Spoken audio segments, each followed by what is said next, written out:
welcome once again to another of my online teaching program. My name is Pastor Ike, Senior Pastor in my house teaching ministry, and we'll go a little different from our usual teaching. That last time we had a video recording, it was on Easter session, so we looked at some things that relate with Easter. But today we're going to have something very interesting and very unique, and it has to touch on marriage and relationship. I'll be teaching on the title Seven Things Single Sisters Fear Before Relationship Becomes Marriage. There are 7 things single sisters fear before relationship become marriage. Not before they enter relationship.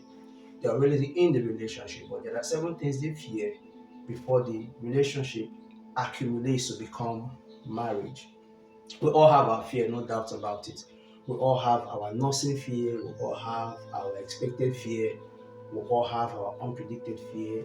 I don't want to go into the list. But when a girl is in a relationship that's with someone she loves, there's something she fears. They all fear before they enter into marriage.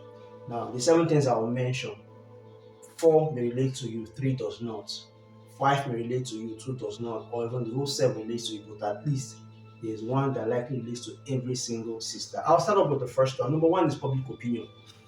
Every single sister fears public opinion. What will the public say about this man I'm about to get married into? How do I present him? How will he look on our social picture, on our social media? Probably the guy is not as handsome as you expect. Probably he doesn't have a good profile in society, but somehow you love him. So how will I present him? Public opinion. Will my family accept him? How rich is he?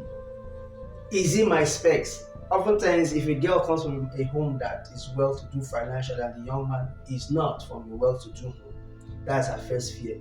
How do I tell my family that he's just a shoemaker, that he's just a mechanic, that he's just a taxi driver, that he just lost his job? So the first fear most single sisters fear who are in a relationship is public opinion. They have no problem with the young man, but how do I present the young man to the public? Second thing they fear, to shock you that this second thing should have been first, but it's actually the second, is this of God? Because for a lady, laws come before God. For a man, God comes before love. Topic for another day. So the next thing they start thinking is this of God? When men comes that they don't like, they don't appreciate, they don't bother praying about it, they don't know this is not the man. But when they don't meet a man they like and they love so much, prayer is not the first thing they do, they just fall in. It's later they want to now start praying. What am I into?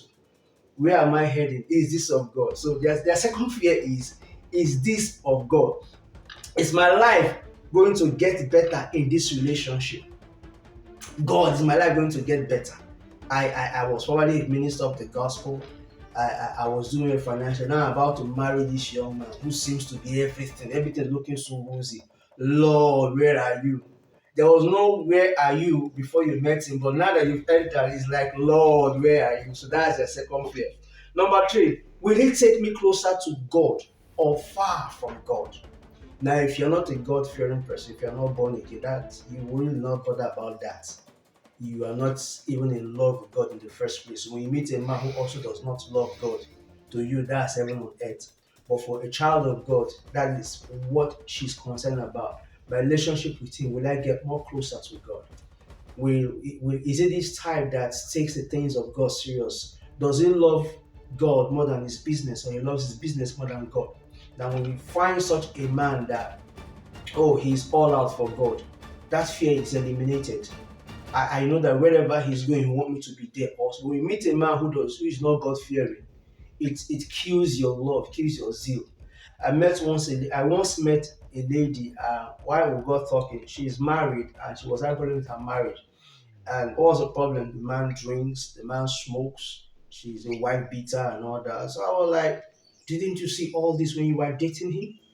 She was like, when I met him, he promised he would stop drinking, he promised he would stop smoking. While we were courting, for a long time, he did not, probably once or twice, but he promised he would stop. He was going to church with me. But 1 year after marriage, everything came back in full force. The drinking, the smoking, everything came back again in full force. And before you know it, the home became a beating and batting home. The young man stopped going to church, forced her to stop church, and as I speak, they are divorced.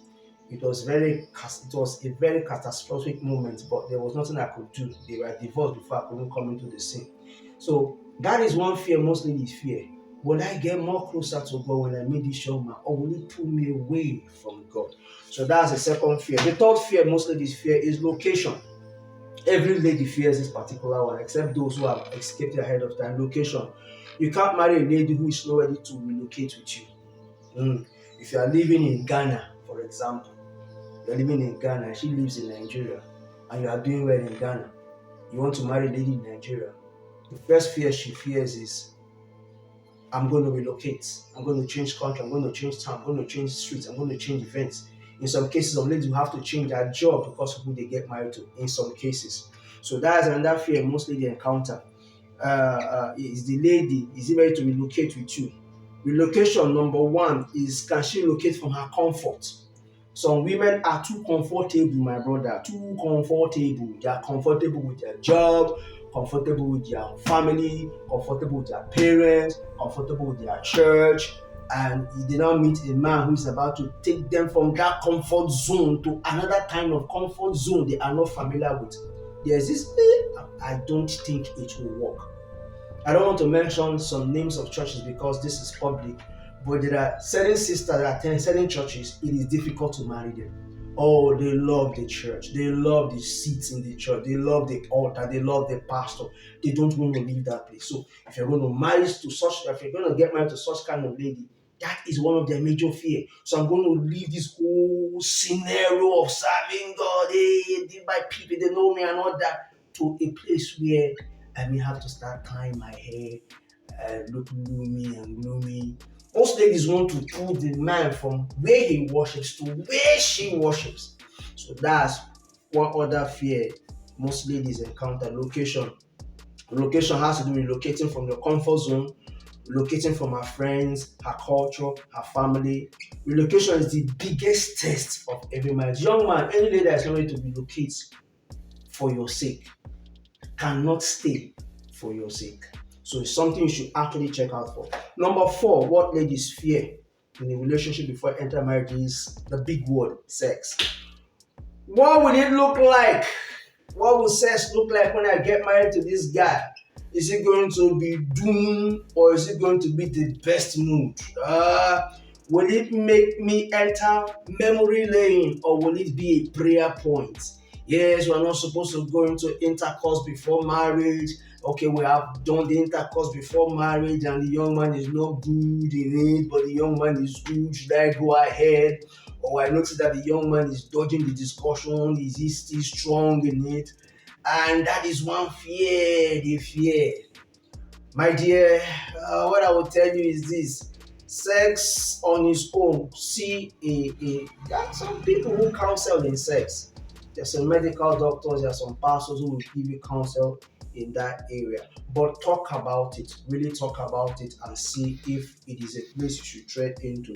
Trying to meet up my time. Number five is lordship. Will he be my Lord or will he lord over me? When I get married to this man, will he be my Lord? My Lord means when he becomes my husband, I am being conformed to his image and becoming like him. The best of me is coming out. Or will he lord over me, which means that whoever I was before, whatever I want to become, is so suppressed and I'm no longer the best of myself.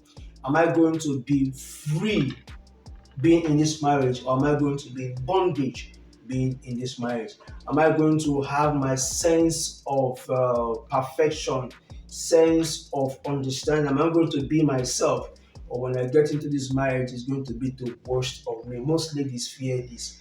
Most ladies accept the fact that a man becomes their Lord when they get married, but they fear that the man lords over them to a point where they don't have their own free will anymore.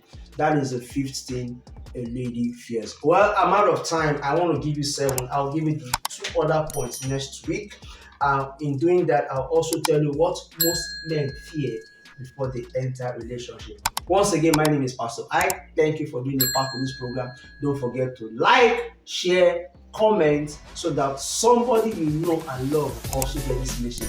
God bless you. Keep praying for me, and I love you also. Bye.